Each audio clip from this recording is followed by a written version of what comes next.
Graças a Deus. Muito boa noite a todos. Que a graça, a paz e a misericórdia do nosso Deus estejam com cada um de vocês nesta noite. Vocês que estão nos acompanhando ao vivo, através das redes sociais da Segunda Igreja Presbiteriana Renovada, aqui de Teófilo Otoni, ou vocês que irão nos acompanhar em qualquer outro momento. Nós desejamos que as ricas bênçãos do nosso Deus sejam com todos vocês, com seus familiares, nesta noite. Eu sou o pastor João Ferreira e eu agradeço a todos que nos acompanham.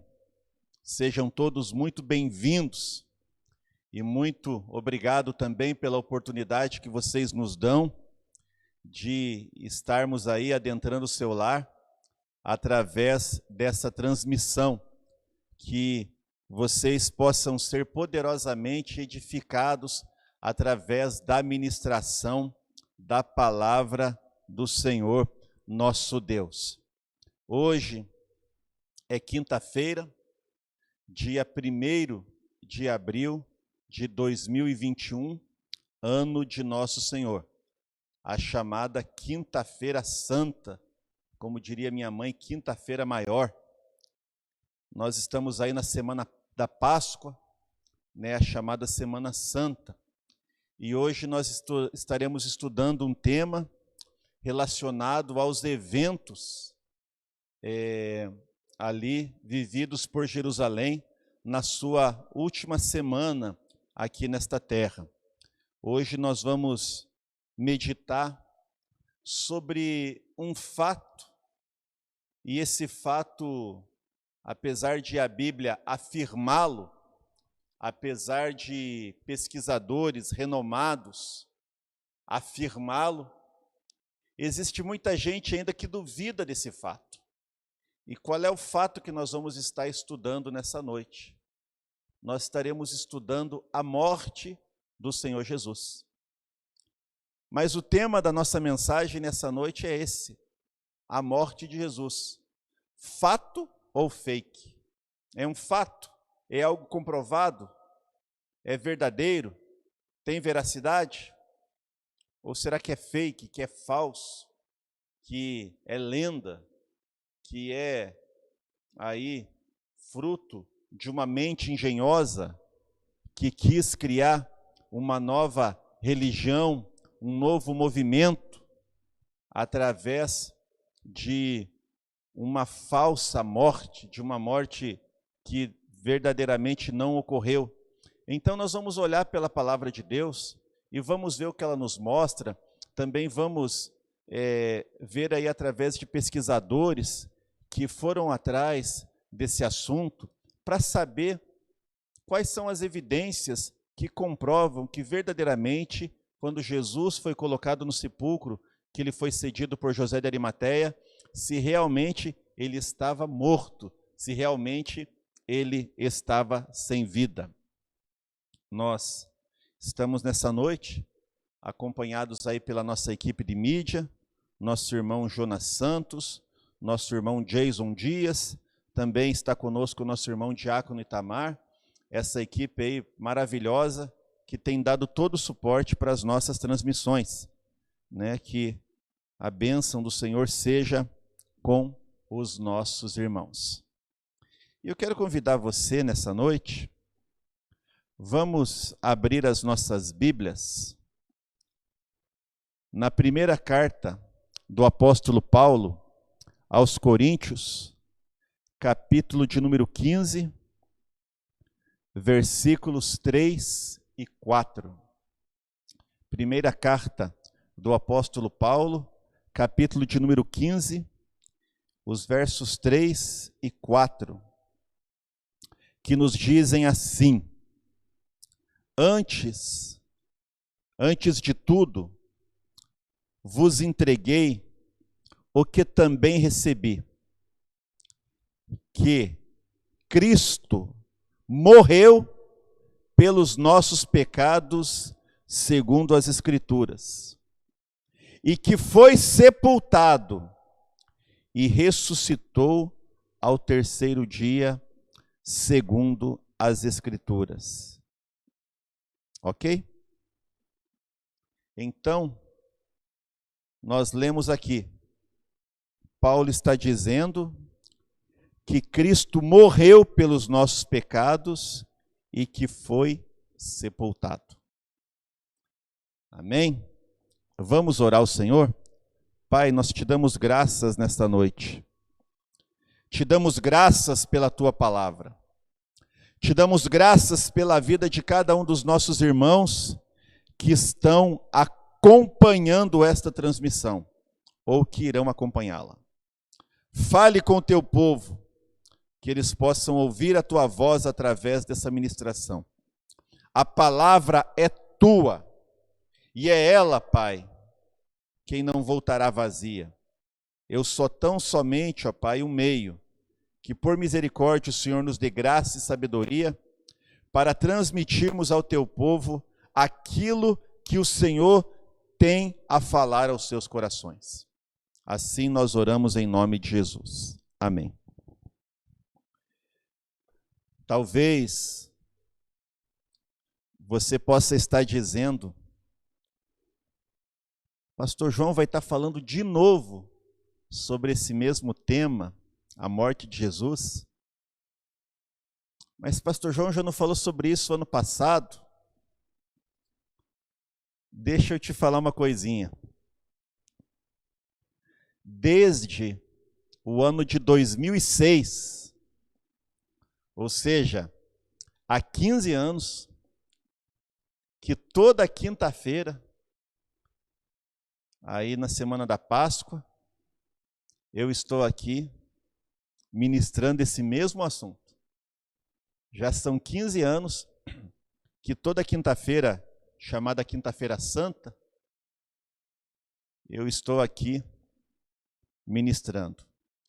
Durante vários anos, nós ministramos de forma presencial para os irmãos que estavam aqui no templo.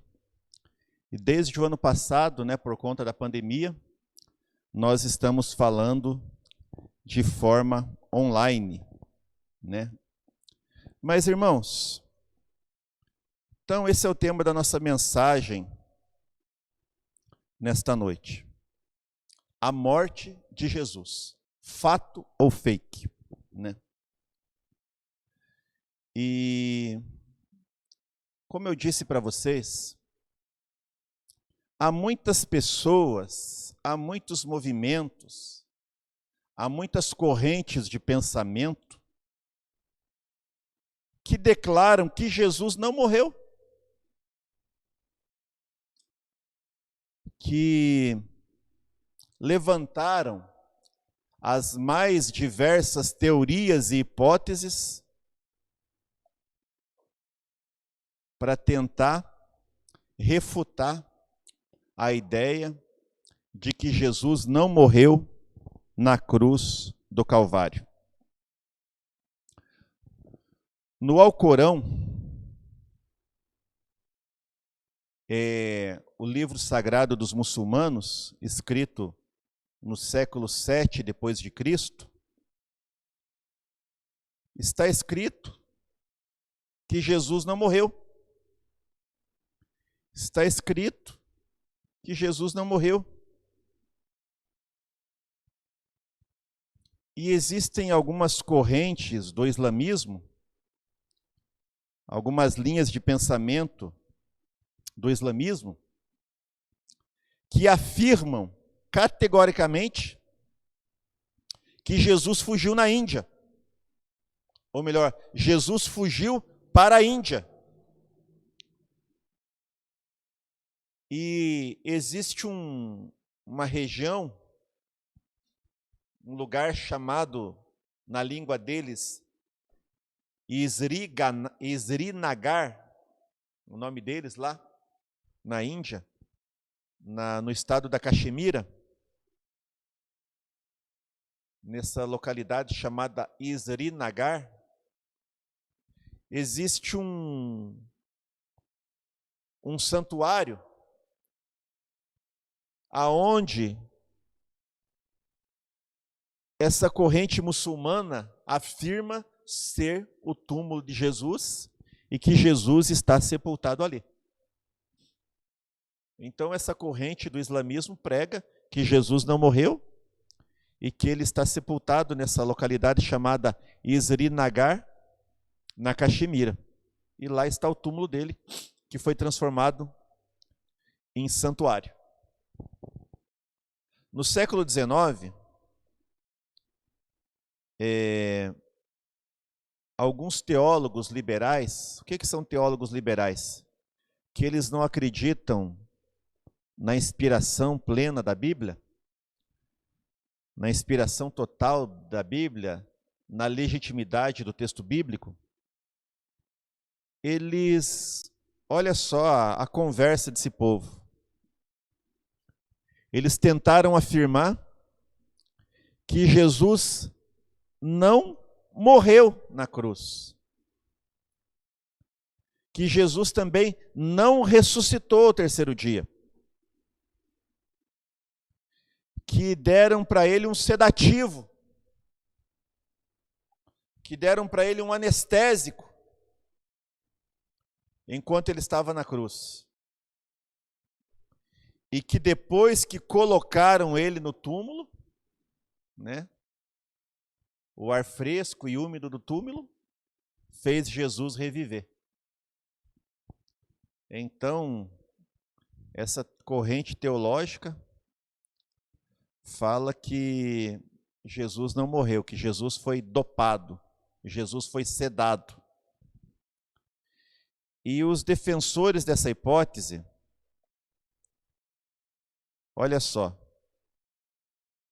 eles usam até uma base bíblica, usam até o texto bíblico para dizer que foi ministrado a Jesus um líquido enquanto ele estava na cruz, e realmente a Bíblia fala isso. Olha o que diz no Evangelho de Marcos, capítulo 15, verso 36. E um deles correu a embeber uma esponja em vinagre, e pondo-a na ponta de um caniço, deu-lhe de beber para Jesus, dizendo: deixai, vejamos se Elias vem tirá-lo. Então eles afirmam que o conteúdo ali que foi ministrado para Jesus era uma substância anestésica, uma substância dopante, que fez com que Jesus desmaiasse. Uma outra base bíblica que eles usam para afirmar que Jesus não morreu, mas desmaiou, é porque Pilatos se surpreendeu que Jesus tivesse morrido tão rápido. Olha o que o mesmo Evangelho de Marcos diz, no capítulo de número 15 e o versículo 44. Mas Pilatos admirou-se de que ele já tivesse morrido. E tendo chamado o centurião, perguntou-lhe se havia muito que morrera. Pilatos se admirou que Jesus tivesse morrido tão rápido, né?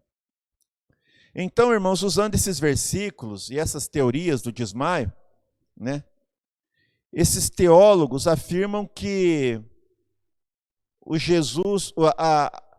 a ressurreição de Jesus não foi um ato milagroso, não foi um ato que ocorreu pelo poder de Deus, mas foi um ato casual. Não foi uma ressurreição, mas uma ressuscitação, né? Que o efeito do anestésico, o efeito dopante daquela bebida que lhe foi ministrada havia passado, e ele deixou o seu túmulo, mas não foi pelo poder de Deus. Foi uma coisa comum, casual. Então esse argumento também é conhecido como teoria do desmaio, que ele desmaiou na cruz. Existe essa teoria também, que Jesus desmaiou de exaustão, de canseira, de sofrimento, perdeu sangue, a pressão caiu. Existe, né, que nós vamos ver aqui. Mas, irmãos, são teorias, são correntes de pensamento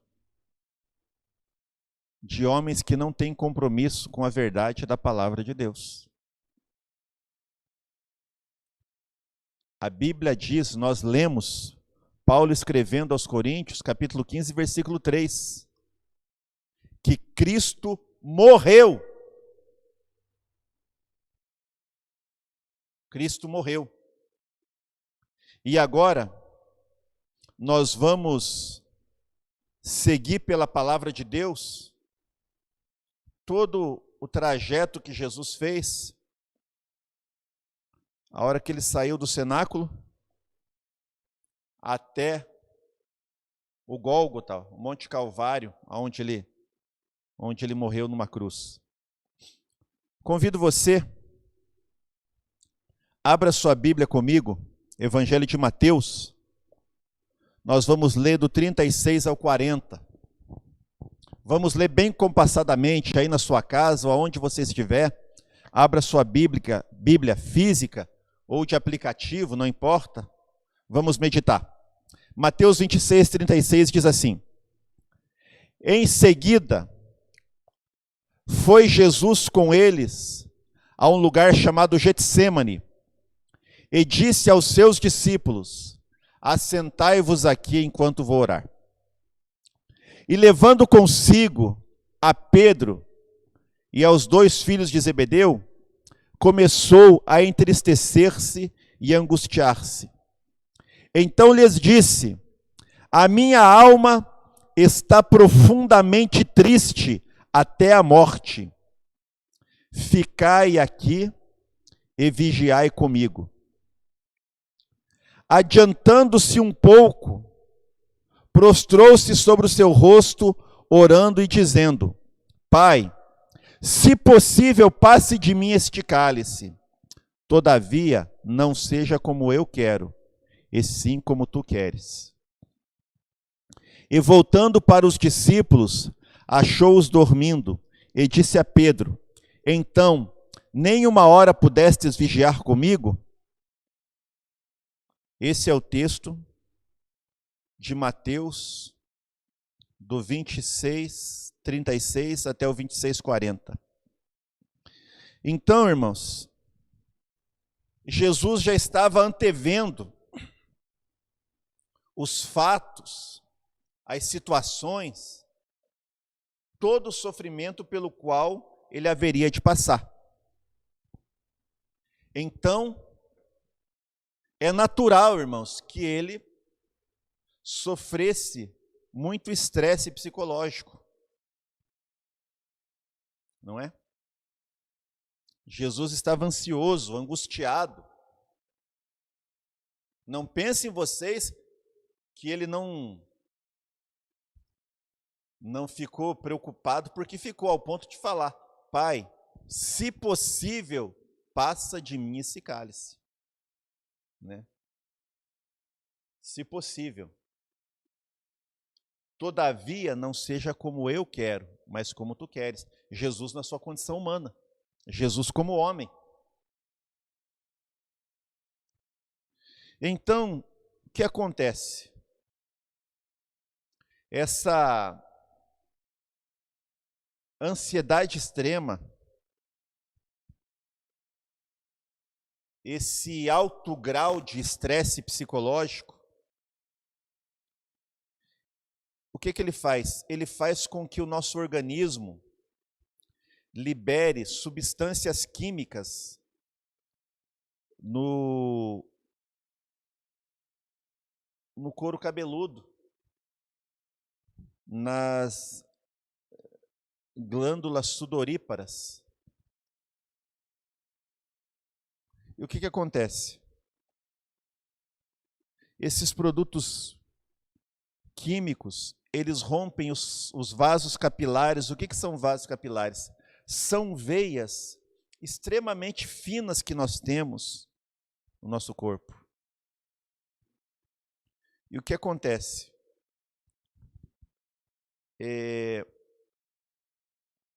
As nossas glândulas sudoríparas,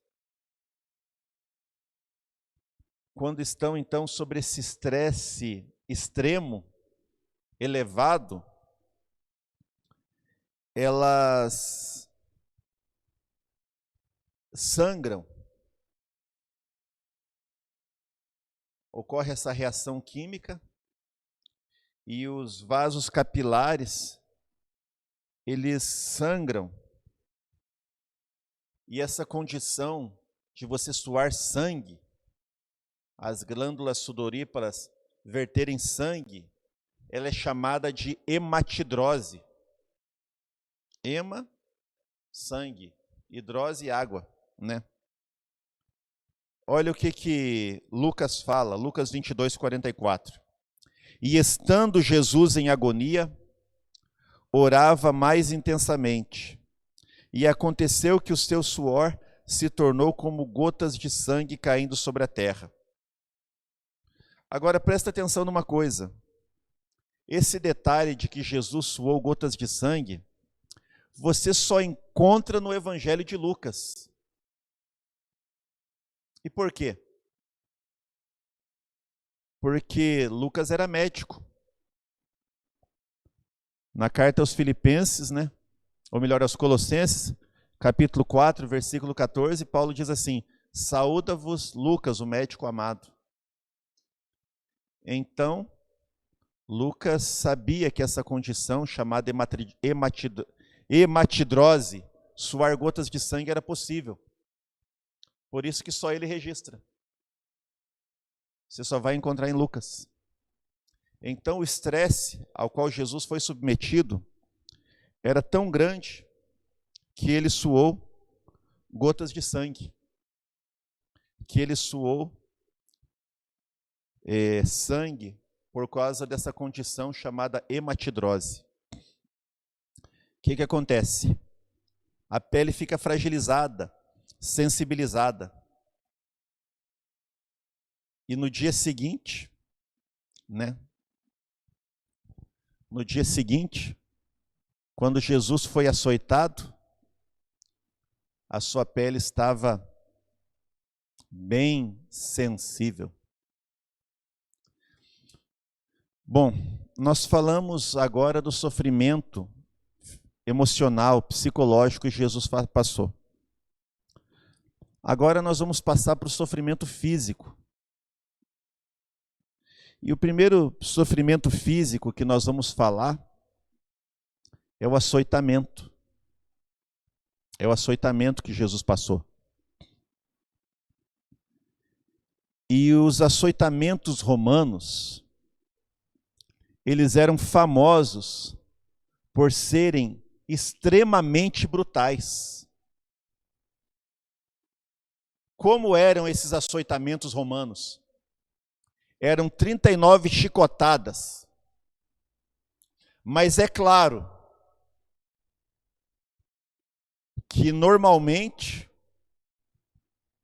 o açoitado levava uma chicotada a mais, dependendo do estado de humor em que se encontrava o soldado que aplicava esse suplício na sua vítima. Olha o que Paulo diz para nós na segunda carta aos Coríntios, capítulo 11, verso 24. Em 5 ocasiões, os judeus me deram 39 chicotadas. 39. Agora, como é que era esse chicote? Eu trouxe aqui um exemplar para mostrar para vocês. Vou pedir para os nossos cameramen dar um zoom aqui. Esse chicote era mais ou menos como esse que eu estou segurando. Presta atenção. Um chicote de 3 tiras de couro entrelaçadas, né? E é interessante, irmãos, eu tentei reproduzir aqui. Esses chicotes, ele tinha bolinhas de metal, eu coloquei 2 pedaços de metal num deles, numa das 3 pontas. Ele também possui em suas pontas pedaços de ossos. Eu também coloquei aqui uma ponta de osso afiado, tentando mais ou menos reproduzir como eram os chicotes usados nos açoitamentos romanos. E um deles era uma tira de couro normal. Então presta atenção. A pessoa que apanhava com um chicote desse, essas 39 chicotadas, elas se transformavam em 120. Então o que acontece? Essas chibatadas, né? Esses pedaços de osso, pedaços de metal, elas causavam contusões, rasgavam a pele, né? Havia casos em que a espinha do açoitado ficava exposta. Nós arranjamos um manequim aqui. Eu vou pedir para os meninos nos mostrarem aqui. Eu quero que você preste atenção. Nós temos aqui esse manequim representando, né, uma pessoa açoitada. Observem, aqui nós temos esse chicote com 3 pontas, já disse. Ponta de metal, ponta de couro, ponta de pedaço de ossos. Agora imagine vocês, eu tenho 1,81 m de altura.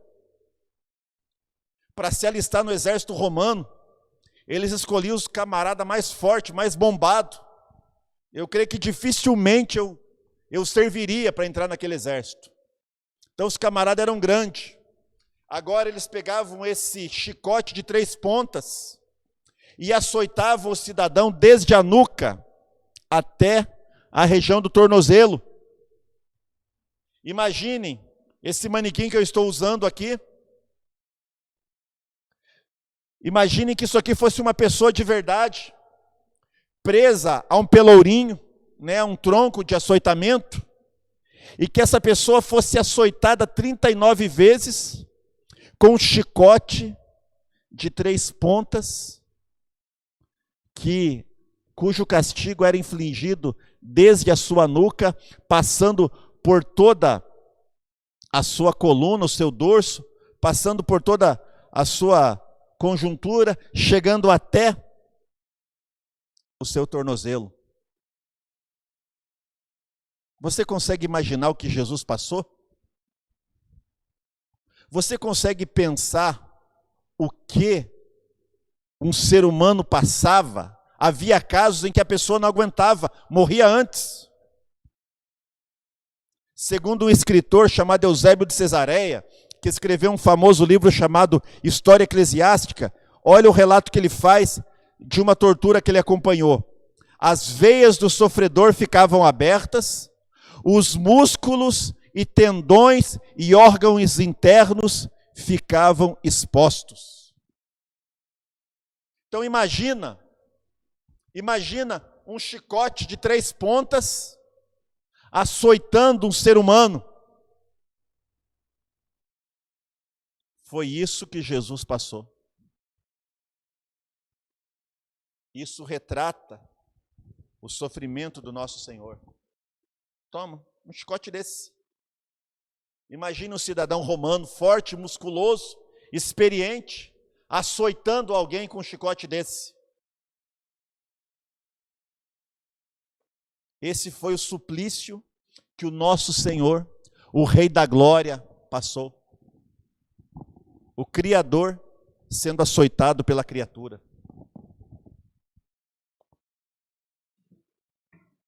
Muito sofrimento. Além das dores que a pessoa passava, ela entrava numa outra situação física chamada choque hipovolêmico. O que significa essa palavra hipovolêmico? Hipo quer dizer baixo. Hipoglicemia, hipotermia. Hipoglicemia, baixo volume de açúcar. Hipotermia, temperatura baixa. Então, hipovolêmico, hipo baixo, vol volume, êmico sangue, baixo volume de sangue. A pessoa, depois de um açoitamento tão cruel desse, ela perde uma grande quantidade de sangue, se as suas veias ficam expostas. Seu corpo fica dilacerado, a coluna dilacerada, né? a região glútea dilacerada, as pernas dilaceradas. Com certeza pegava no pescoço, pegava no rosto, pegava nos ombros, né? Toda a carne da região dorsal da pessoa ficava esfarelada. Você consegue imaginar essa cena?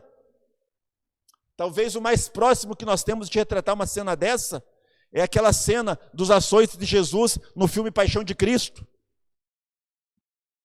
Então, quando a pessoa entra em choque hipovolêmico, 4 consequências são sentidas pelo corpo. O coração se esforça para bombar o sangue, mas não tem de onde tirar sangue, porque o volume de sangue está muito baixo. A pressão sanguínea cai, produzindo desmaio, colapso, tontura, vertigem.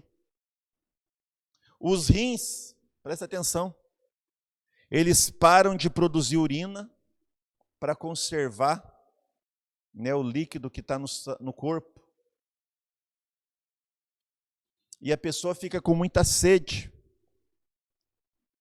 pois o corpo começa a pedir por líquidos, porque ela perdeu muito sangue através desse açoitamento. Então, irmãos, Jesus estava com pressão baixa, tendo tontura, Jesus estava tendo uma crise renal, Jesus estava com muita sede, e nessas condições, Jesus saiu pelas ruas de Jerusalém, carregando nas suas costas uma trave chamada patíbulo, algo em torno de 27 quilos. E nessas condições dramáticas, Jesus se dirigiu ao Monte Calvário. É por isso que Marcos relata uma cena, capítulo 15, verso 21. E obrigaram a Simão Cirineu, que passava, vindo do campo, pai de Alexandre de Rufo, a carregar-lhe a cruz. Ele caiu, estava tonto, com sede, numa condição física drástica, e estava passando esse camarada Alexandre, ou melhor, esse camarada Simão Cirineu, e falaram para ele: olha, ajuda o condenado a carregar a sua cruz. Aí o que aconteceu? Jesus fala que ele está com sede. Quando ele foi crucificado, ele reclama que ele está com sede, né? Mas, no entanto, isso era normal, afinal de contas, depois de tanto sofrimento, depois de perder sangue, de ser açoitado, era mais que normal que ele reclamasse de sede, né? Então nós vimos aqui, irmãos, que Jesus, na noite anterior, suou sangue, grande estresse psicológico. Jesus foi açoitado de uma forma desumana. E Jesus saiu carregando a cruz.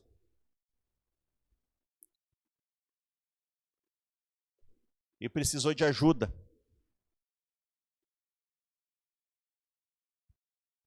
Olha todo o sofrimento ao qual o Senhor foi submetido. Então, Jesus sobreviveu a tudo isso, né?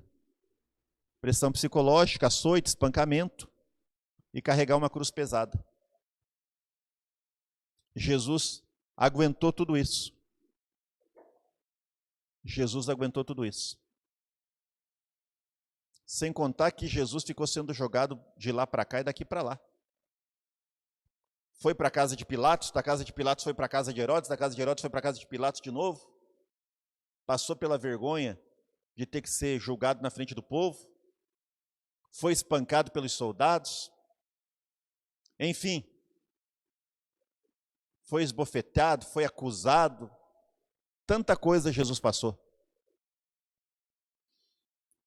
Mas agora, depois de tudo isso,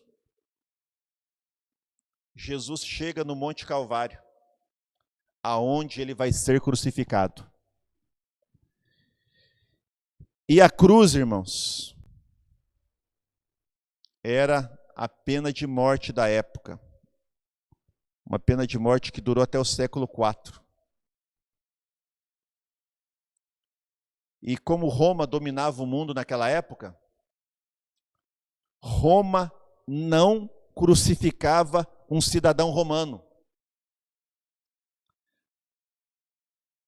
Era uma forma de execução, de suplício, tão cruel, que um cidadão romano só seria crucificado em caso de uma alta traição ao governo de Roma.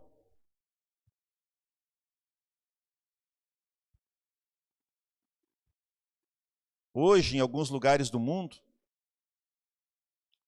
a pena de morte ainda é aplicada, não é? E as formas mais comuns de pena de morte são as injeções de veneno, são o choque elétrico, são o tiro na nuca, né? A pessoa se ajoelha e vem alguém e atira na sua nuca. Dizem, não sei, que na China, se alguém for condenado à pena de morte, a pessoa tem que pagar pela bala que vai ser usada na sua execução? Não sei. Se fala muito sobre o que acontece na China, mas a gente não sabe porque a China é muito fechada para o mundo exterior. Porém, irmãos, esses processos de pena de morte, eles são controlados por uma equipe de execução. Existe todo um corpo técnico que controla o processo de execução de algum condenado. A morte, na cadeira elétrica, no choque elétrico, no tiro na nuca, na injeção de veneno, elas ocorrem de uma forma rápida, de uma forma previsível, e a morte do executado, ela é atestada por uma junta médica, né? Existe uma junta médica que confere se o camarada morreu ou não. Mas presta atenção numa coisa. Não havia um médico legista, nem uma equipe de ML ali para atestar a morte de Jesus. E muitos teóricos, muitos céticos que questionam se verdadeiramente Jesus morreu, é que como é que pode se comprovar a morte de Jesus, visto que cada pessoa que era crucificada reagia de uma forma diferente a todo aquele processo? Como é que alguém pode confirmar, atestar, vamos dizer assim, assinar um atestado de óbito para Jesus, fazer um obituário para ele? Como é que a cruz matava as suas vítimas? Como é que alguém morria através da morte de crucificação?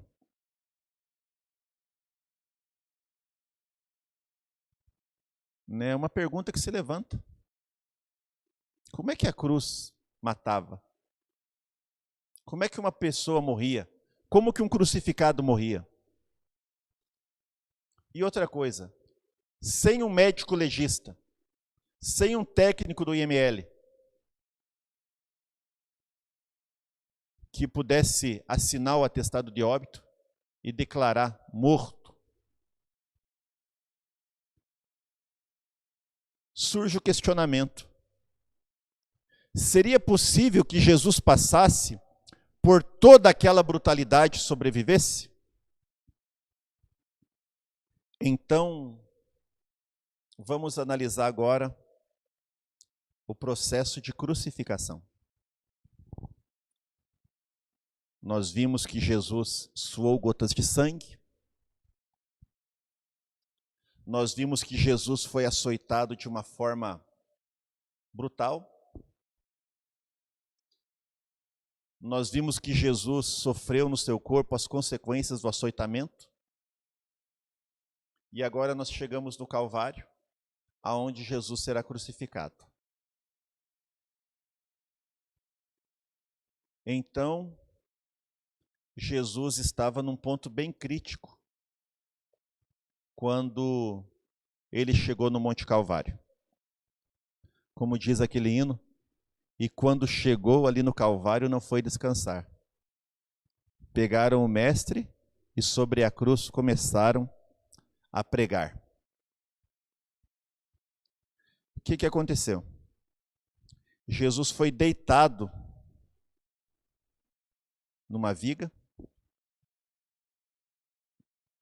e as suas mãos foram estendidas naquela viga horizontal que ele carregou. Aquela viga horizontal se chamava patíbulum, como eu disse, e ela pesava algo em torno de 27, próximo a 30 quilos. Então, imagine você que Jesus, depois do açoitamento na casa de Pilatos, Jesus seguiu carregando, a título de comparação, 6 pacotes de 5 quilos de arroz nas costas. É claro que ele ia cair, ia precisar de ajuda. E existe uma tese, vamos assim dizer, porque na verdade Jesus foi trocado por Barrabás. E dizem que Barrabás era muito maior que Jesus, fisicamente falando. E que o patíbulo era para Barrabás, não era para Jesus. Por isso que o patíbulo era tão grande, tão pesado. Mas isso aí são tradições, né? Não tem nada que a gente possa afirmar. Agora, Jesus deitado, seus braços puxados, ele foi pregado naquele patíbulo. E os pregos usados pelos romanos tinham algo em torno de 15 centímetros e eram bem afiados. Eu pediria para os meninos aí se vocês poderiam dar um zoom aqui no prego.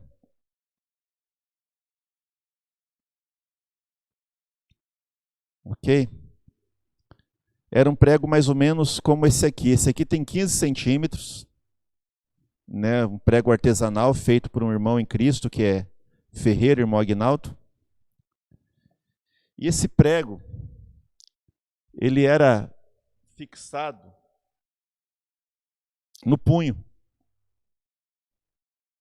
Por mais que as imagens que nós vemos retratem Jesus com o prego nas suas mãos, mas ele foi pregado no punho, né? Mais ou menos 2 dedos, e foi fixado aqui. Foi fixado aqui.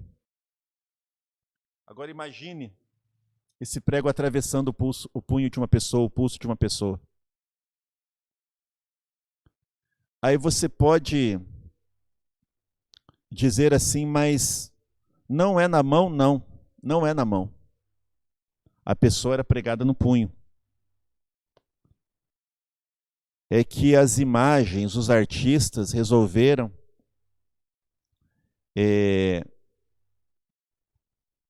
usar essa licença poética e retratar Jesus com o prego, o cravo traspassado em sua mão. Mas é comprovado que se fosse preso nas mãos, com o peso do corpo a mão se rasgaria e o crucificado cairia da cruz, né? Agora, presta atenção, imagine, esse prego atravessando o pulso de uma pessoa.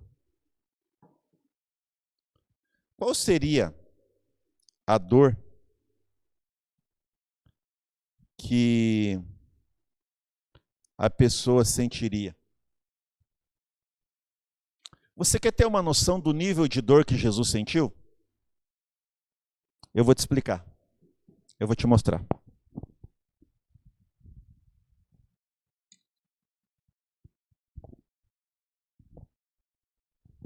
Observe. Eu trouxe aqui um alicate. E através desse alicate eu quero ilustrar a dor que Jesus sentiu. Nós temos aqui nesse cantinho um nervo que quando você bate, você leva um choque. Acho que todo mundo já passou por isso, né? Bater esse nervinho aqui e levar um choque. Esse nervo se chama ulna, ou nervo ulnar, né? E esse dedo ele atravessa a mão. E é exatamente o prego cravado em Jesus foi pregado em cima desse nervo. E qual é a dor que Jesus sentiu? Agora imagine esse nervinho aqui. Dá uma ênfase aqui. Imagine alguém pegando esse nervo com um alicate, apertando esse nervo que dá o choque e torcendo. Você já imaginou essa dor? Alguém pegar com um alicate o nervo ulnar, a ulna, esse nervinho que dá o choque, e torcer. Você já parou para pensar nisso? Ter o seu nervinho aqui que dá o choque, a ulna, sendo torcido por um alicate, como esse ou como qualquer outro? Você já parou para pensar nisso? Quando o cravo atravessou os pulsos de Jesus, foi essa dor que o mestre sentiu. Como se alguém estivesse apertando aquele nervo com um alicate, torcendo. E você sabia que não existia palavra para definir essa dor? Foi necessário criar uma nova palavra para definir a dor que Jesus sentiu? Qual palavra, pastor? A palavra excruciante, que significa literalmente a dor da cruz.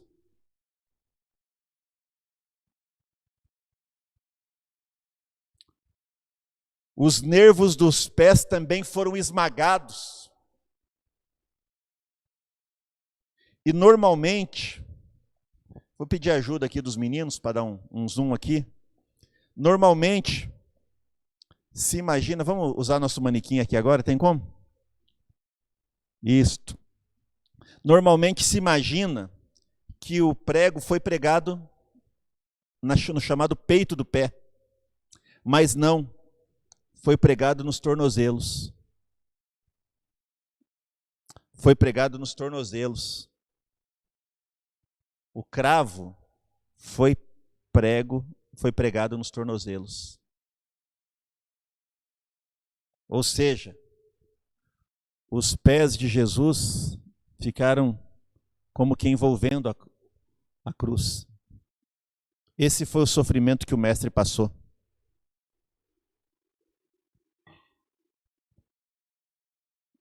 Então, por aí nós vemos a situação que Jesus estava com as costas dilacerada, preso pelos punhos, preso pelos tornozelos,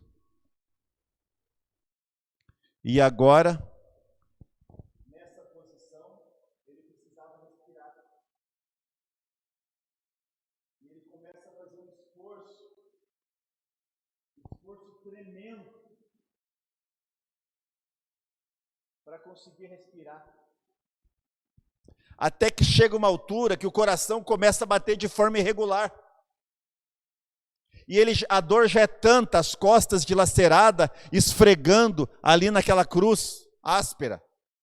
Os braços doendo, levando choque, por causa da posição que foram presos, os pés doendo, porque foram pregados no tornozelo. Chega uma altura que a pessoa não aguenta mais subir para respirar.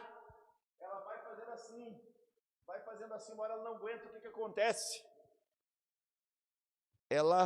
O coração começa a bater descompassadamente. E quando Jesus percebeu que o coração começou a bater de forma irregular, Jesus entendeu que a hora dele estava chegando. Por isso que ele fala, Lucas 23, 46, Pai, em tuas mãos encomendo o meu espírito.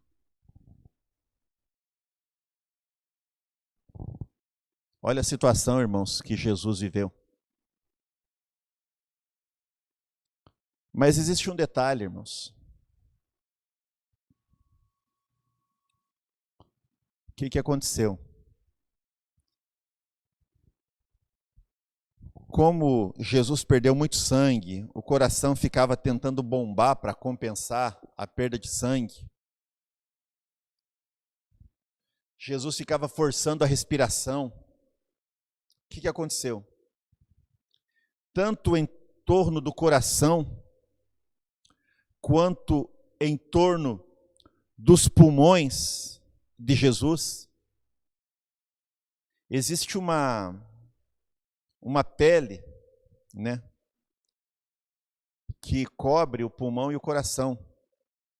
No coração ela é chamada de pericárdio, no pulmão chamado pleura. Às vezes a pessoa fala, falando está com água na pleura, né? É o acúmulo de água em torno do pulmão, entre o pulmão e a pleura, que é uma espécie de uma capa que reveste o pulmão. O coração também tem isso, chama pericárdio. Quando o soldado fincou a lança do lado de Jesus, o que aconteceu? Saiu sangue e água. Por quê? Porque o coração de Jesus estava cheio, né? Em volta do coração de Jesus estava cheio de sangue e água por conta do esforço, né, que ele fez. Então, não havia como, irmãos, Jesus sobreviver a tamanho suplício. Não havia como Jesus sobreviver a tamanho sofrimento. Não havia como Jesus sobreviver a tamanha crueldade.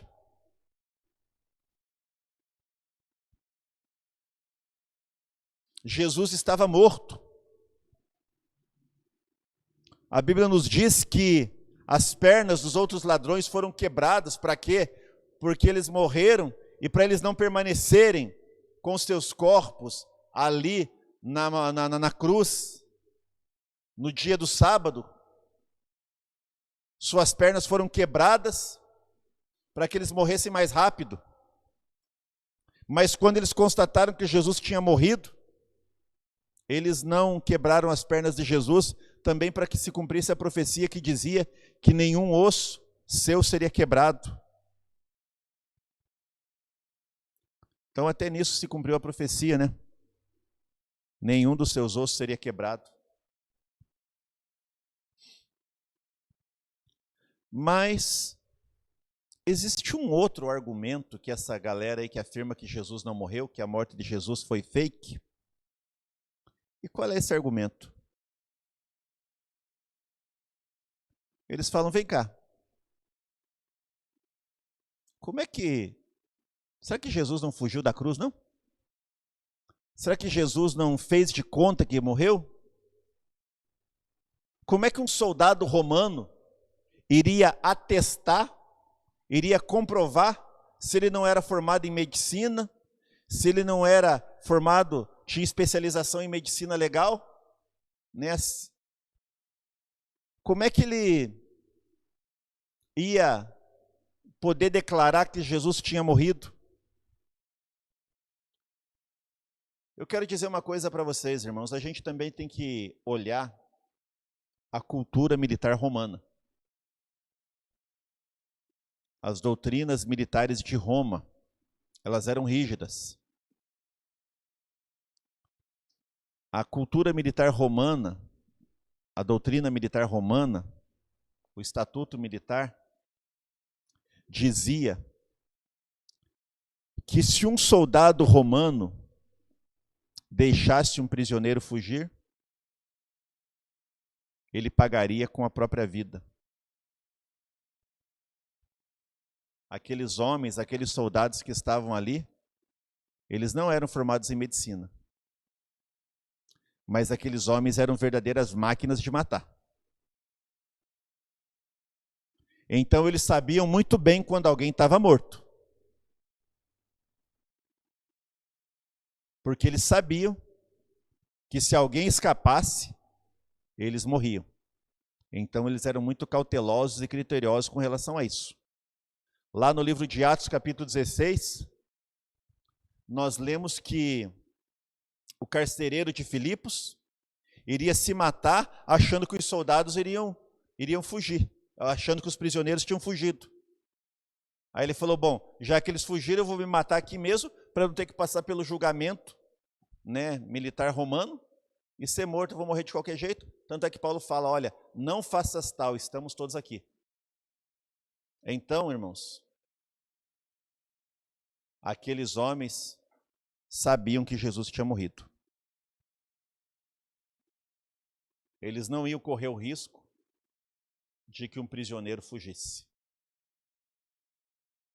Então, depois da tortura psicológica, da tortura física, dos açoites, das consequências dos açoites sobre o corpo de Jesus, depois do sofrimento na cruz,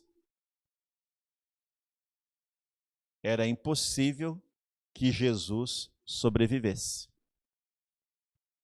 Então, o que nós podemos declarar é que Jesus desceu da cruz morto. Deus levantou, ao longo dos anos, pesquisadores, estudiosos da anatomia, da história, da medicina legal, das práticas militares romanas, para comprovar que Jesus não desmaiou, que Jesus não estava dopado, que Jesus não estava sedado, que quando Jesus foi posto no túmulo de José de Arimateia, Jesus estava morto. Então nós vamos parar por aqui. Jesus morreu. No próximo domingo, pela manhã, na escola bíblica, o tema da nossa mensagem vai ser: remova, ou melhor, coloque a pedra na boca do túmulo, se puder. Vai ser o tema da nossa mensagem. Nós vamos parar por aqui. Jesus morreu. Jesus morreu. Jesus está morto. Jesus foi posto numa sepultura. E domingo pela manhã, nós vamos estudar a ressurreição. Por que Jesus morreu? Para perdão dos nossos pecados. Por que Jesus morreu? Porque nós não tínhamos como pagar o nosso pecado. Por que Jesus morreu? Porque o pecado criou um abismo entre nós e Deus. Mas através da sua morte, ele desfez a inimizade e nos reconciliou com Deus. Bendito seja o Salvador que morreu por nós. Amém? Nós estamos partindo para o encerramento. Quero agradecer mais uma vez pela sua companhia e convidar você para acompanhar pelas redes sociais a nossa escola bíblica dominical. No domingo pela manhã, nós vamos estar meditando sobre esse tema. Recoloque a pedra no túmulo, se for capaz. E no culto de domingo à noite, também online, nós estaremos meditando sobre o seguinte tema: é bom demais para ser verdade. Eu convido você para estar conosco. Eu quero também falar para você que quer ofertar na casa do Senhor. A igreja não está tendo culto presencial, né? Tivemos na última terça-feira, tivemos a tarde da bênção, mas este final de semana ainda não teremos. No entanto, talvez você quer entregar o seu dízimo, você quer devolver a sua oferta, e a nossa equipe está colocando aí na tela a nossa conta no Banco Unicred, você pode fazer a transferência, e também a nossa chave Pix, né? É o CNPJ da nossa igreja no Banco Unicred. Está aí, 21 249 495 1000 contrário 67. Através dessa chave, você pode fazer a transferência. Então, lembre, Deus não está te preservando para você ficar observando a vida passar de dentro da sua casa. A Bíblia diz que o nosso trabalho, tudo que fazemos, toda oferta, todo dízimo, toda contribuição que entregamos na casa do Senhor, ela não fica perdida, irmãos, porque nós estamos fazendo para Deus. E o que a Bíblia diz? O vosso trabalho, o vosso sacrifício no Senhor não é em vão. Resumindo, Deus não fica devendo nada para ninguém. Faça para Deus e receba de Deus. Não é barganha, é graça. É Deus que nos abençoa. Ele honra a nossa fidelidade quando nós honramos a fidelidade dele para conosco. Amém? Vamos orar ao nosso Deus. Muito obrigado, Pai, nessa noite, pela tua palavra. Muito obrigado a Deus pela equipe de transmissão. Muito obrigado por cada um dos teus servos e servas que nos acompanhou. Que o Senhor esteja abençoando a vida deles poderosamente. Que esta palavra venha gerar frutos, transformação, conscientização do sacrifício e do grande amor do Senhor por nós na cruz do Calvário. Nos dê um final de noite abençoado. Abençoa-nos nessa sexta-feira, feriado. Aqueles irmãos que estão em viagem. Guarda-os de todo mal, livra-os de todos os perigos. Nos protege, nos livra desse vírus maligno. Cura aqueles que estão enfermos, consola os corações enlutados. Abençoa a nossa nação, nosso estado, a nossa cidade. E que tenhamos um final de semana muito abençoado pelo Senhor. Porque é o final de semana especial da Páscoa. Porque, como diz a tua palavra, se não houvesse Páscoa, se não houvesse ressurreição, a nossa fé seria inútil. Muito obrigado por tanto amor demonstrado por nós na cruz do Calvário. Assim nós oramos e te agradecemos em nome de Jesus. E que a graça do Galileu, o amor do Pai e a comunhão do Espírito Santo seja com cada um de vós. O povo do Senhor, a igreja de Deus, diga amém. Que Deus te abençoe, meu irmão. Um excelente final de noite. Um excelente feriado a todos, em nome de Jesus.